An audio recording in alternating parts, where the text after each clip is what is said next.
It's a beautiful day in Buffalo, New York. And it's a particularly beautiful day because my new project has been delivered. And so I picked this thing up a couple days ago. Just finally had it delivered today. First thing I did was replace the wheels. I had some 10-year-old flat, spotted, dry rotted snow tires on it. Found these OEM SI wheels for a pretty good price. The car has been sitting for an absurdly long amount of time. Last time it was registered and inspected was 2015. That's 6 years ago.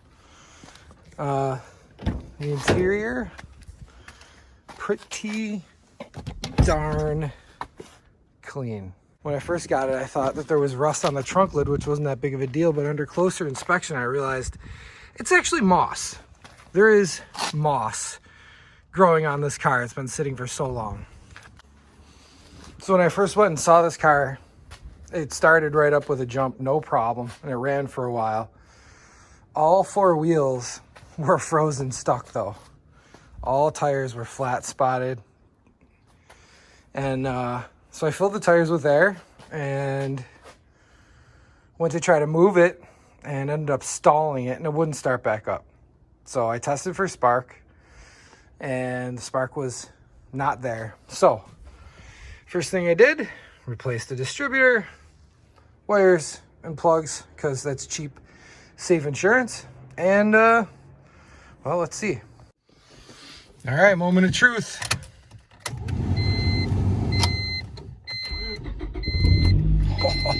Oh yeah, baby. 198,000 miles. She's just getting broken in. No big deal. So the plan for today was take it on a road test and see what works, see what doesn't work. Got the map light works. Oh, let's see, sunroof. Does the sunroof work? Oh, sunroof works. Look at that. All right, let's go for a cruise. Well, reverse works. Oh, those brakes sound bad. Yeah. Car's been sitting for 6 years, so I'm amazed it rolls as well as it does. I want to see if the cruise works. I'll make sure that there's nothing weird when you're driving at speed. So let's see. Suspension feels pretty good. Not too tired. Exhaust. She's a little loud. It's got a leak somewhere. Oh, those brakes. Alright. First gear's good. Clutch feels good. Second gear's good. Rolls really well. Man. Cool.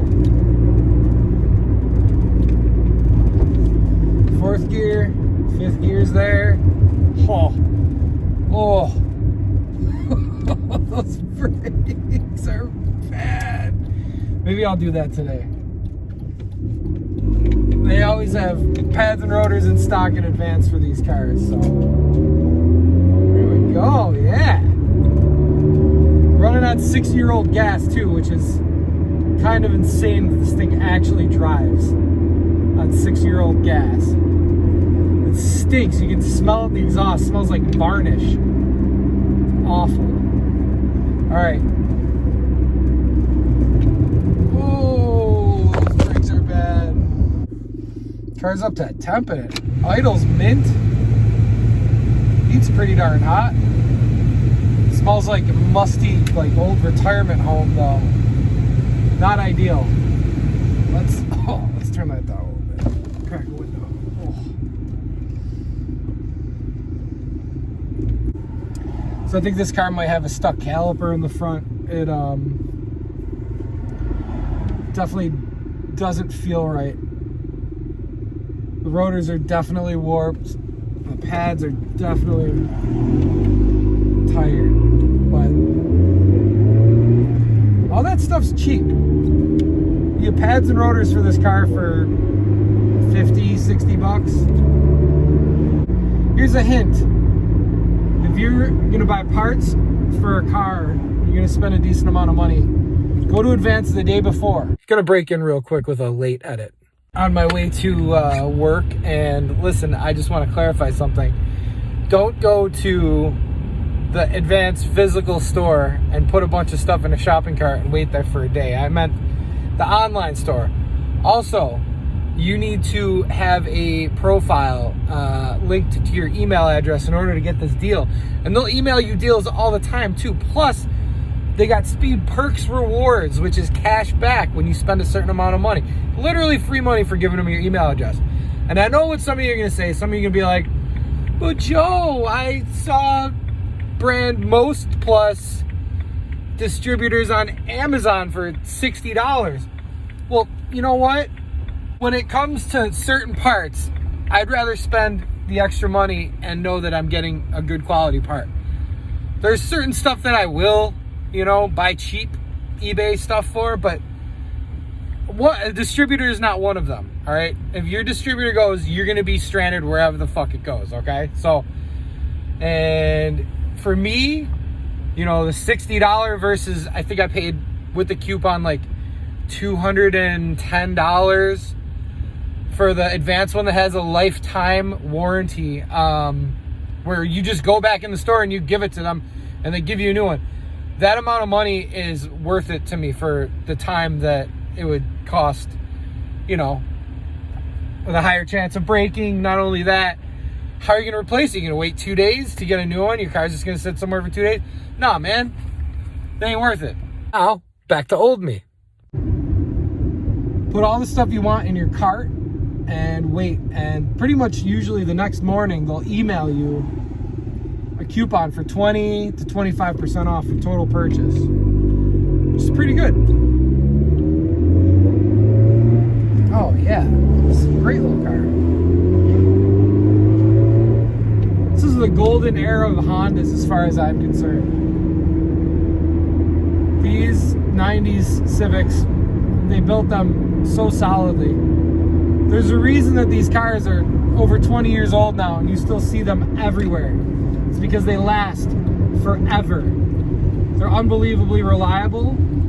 They're extremely cheap to own. And you really can't beat them. This one I got for 500 bucks. But like I said, it ran when I first saw it. And then I stalled it. But the distributor that was on it was super sus. It was like orange. It had a big made in China sticker on it. I don't even know where you would get a distributor that even looks like that. All right, time to check the cruise control. Cruise control works. Oh my God, the cruise control works. Man, that's amazing. Oh yeah, not using my feet, doing 38 miles per hour exactly.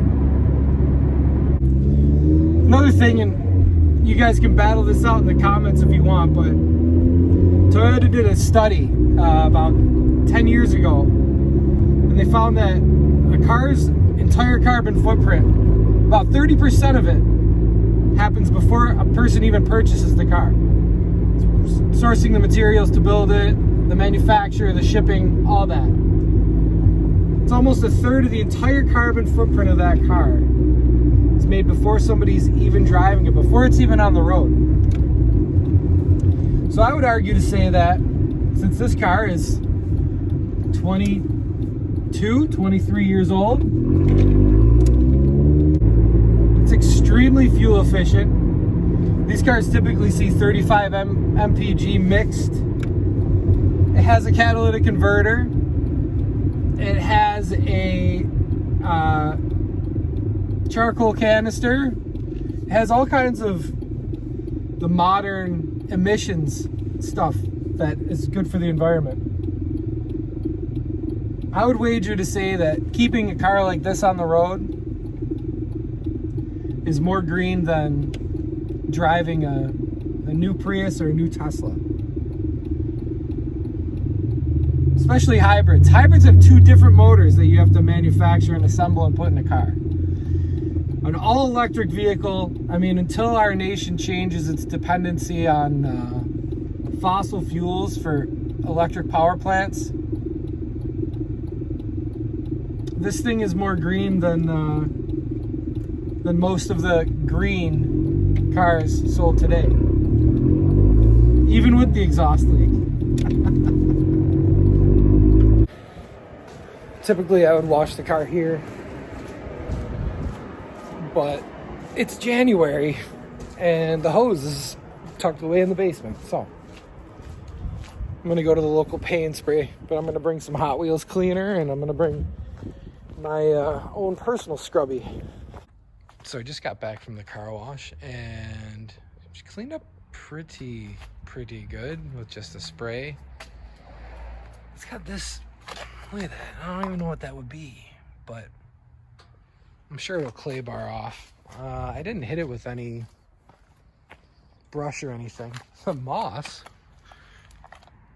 is gone for the most part, so that's good. But yeah, pretty happy so far. Do a little paint correction and see how she cleans up. So this is the first video I've ever made, but this is not the first time I've done something like this. I've been doing stuff like this for years. I just decided to start vlogging it and seeing if anybody wants to pay attention. So I don't know, like and subscribe if you like what I'm doing, if you want to watch the progress and see how this all turns out. Thanks for watching.